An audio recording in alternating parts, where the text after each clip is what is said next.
Privacy भी कितना बड़ा इशू है ना। हर बंदा दूसरे की स्पेस में घुसना चाहता है। खैर, ये खाली ह्यूमन बींग्स के साथ नहीं है, इलेक्ट्रिक चार्जेस भी यही काम करते हैं। अब एक चार्ज जिसकी फील्ड आराम से स्टेबल है, मौजूद है, तो दूसरा चार्ज उसकी फील्ड में दाखिल होने की कोशिश कर रहा है और हमारे लिए प्रॉब्लम क्रिएट कर रहे हैं कि हमें कहा जा रहा है अच्छा इस पॉइंट पे इलेक्ट्रिक पोटेंशियल बताओ कितना होगा, कैसे फाइंड आउट करेंगे। तो आज का टॉपिक है electric potential at a point due two point charge. So let's start the topic. हमारे पास एक पॉइंट चार्ज क्यूब प्रेजेंट है। ये पॉजिटिव चार्ज हम कंसीडर कर रहे हैं, तो पॉजिटिव चार्ज की जो इलेक्ट्रिक फील्ड लाइंस होती हैं वो आउटवर्ड होती हैं। अब यहाँ पर ये चार्ज बिल्कुल सही आराम से बैठा हुआ था, बट हमें क्या सूझी, हम कह रहे हैं कि ये एक पॉइंट ए लो और उस पर इलेक्ट्रिक पोटेंशियल बताओ कि कितना होगा। और हमें इसको बताने की ज़रूरत क्यों पड़ी है, क्योंकि जब चार्ज की फील्ड लाइंस हैं वो भी आहिस्ते आहिस्ते स्प्रेड करते हुए एक पॉइंट पे ख़त्म हो जाएंगी। ऐसा नहीं है कि वो चलती जा रही हैं, तो हर पॉइंट पर पोटेंशियल डिफरेंट हो रहा है। इस वजह से अगर हमें एक खास पॉइंट पर पोटेंशियल कैलकुलेट करना है कि अच्छा इसी चार्ज की फील्ड के अंदर अंदर इस पॉइंट पे पोटेंशियल क्या होगा, तो हमें क्या करना पड़ेगा, हमें बाहर से किसी चार्ज को इंट्रोड्यूस करवाना पड़ेगा। तो इस टाइम पे हम अपने लिए प्रॉब्लम खुद क्रिएट कर रहे हैं ताकि हम सोल्यूशन फाइंड आउट कर सकें।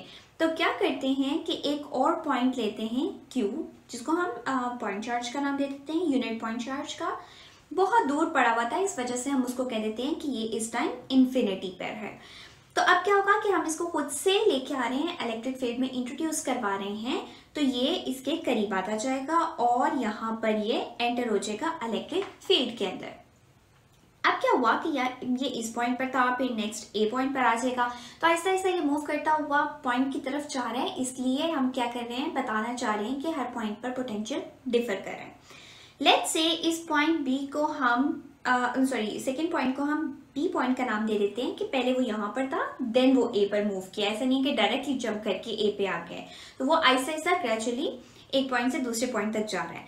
अब होगा क्या कि अगर हम देखें तो अभी हमने कहा कि हर पॉइंट पर जो पोटेंशियल है वो डिफर कर रहा है। उसके लिए हमारे पास ऑलरेडी एक इक्वेशन मौजूद थी जो कि है डेल बी, यानी कि change in potential is basically equal to electric field which is opposite to the electric field, यानी कि चार्ज हमारा opposite मूव कर रहा है इलेक्ट्रिक फील्ड के। इलेक्ट्रिक फील्ड इस टाइम पर आउटवर्ड है और चार्ज इनवर्ड मूव कर रहा है, इस वजह से हमारे पास नेगेटिव साइन आया है डायरेक्शन को एक्सप्लेन करने के लिए।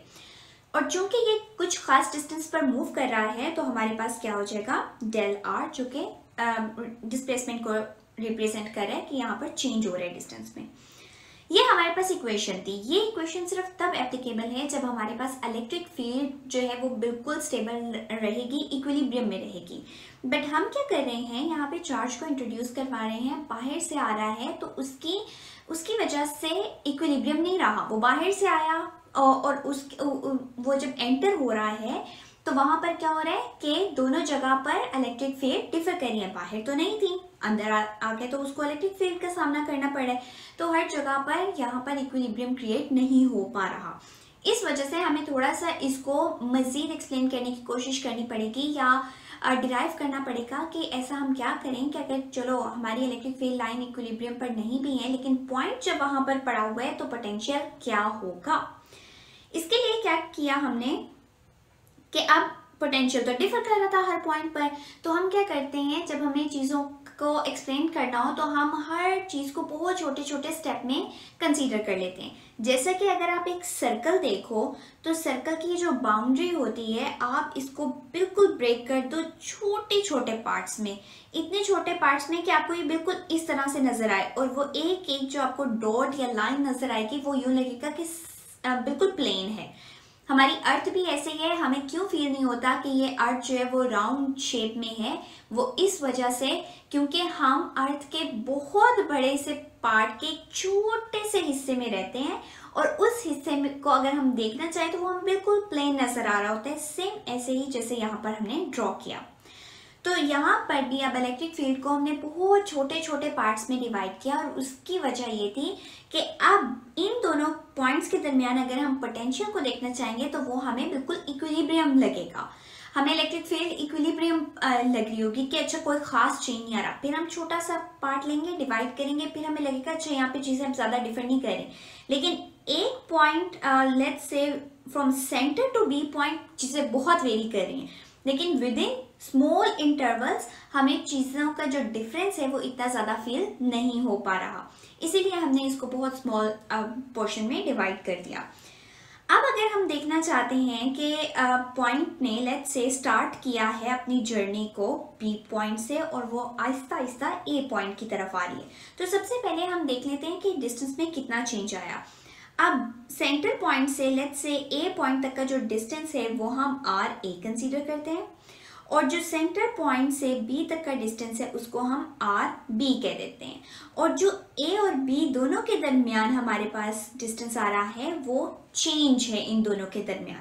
तो चेंज को अगर आपने रिप्रेजेंट करना है तो वो क्या होता है, फाइनल माइनस इनिशियल, और इस पॉइंट पर आपने फाइनली ए पर पहुंचना है, लेकिन आप स्टार्ट कहां से कर रहे हो, बी से, तो आपका ये जो डेल आर है वो किससे रिप्रेजेंट होगा, आर ए जो फाइनल है माइनस आर बी जो कि आपका इनिशियल पॉइंट था। यहाँ पर हमने डिस्टेंस को तो देख लिया कि अच्छा डिस्टेंस हमें किस तरह से कैलकुलेट करना है।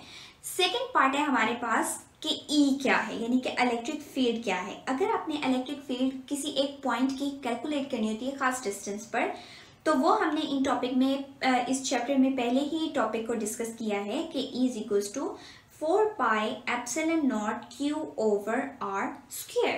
अब अगेन हमें ये जो R है ये नहीं पता कि क्या है, और ब्रेंट पॉइंट के दरमियान का डिस्टेंस है और जो ओरिजिन है वो एक अलग जगह पे पड़ा हुआ है, तो हमें इस R को भी कैलकुलेट करने की जरूरत है। क्यों? क्योंकि बाकी फैक्टर्स देखें, अगर आप 4 पाई एप्सिलॉन नॉट Q ये सब कांस्टेंट है, ये चेंज नहीं हो रहा, चार्ज वही का वही है, मीडियम जिसके अंदर वो पड़ा हुआ है वो भी वही है, बाकी हमारे कांस्टेंट फैक्टर्स हैं। तो एक जो चीज चेंज हो रही है वो है डिस्टेंस, के इस पॉइंट पे पड़ा था और उठा के हम इस पॉइंट पर ले आए। उसको कैसे कैलकुलेट करेंगे?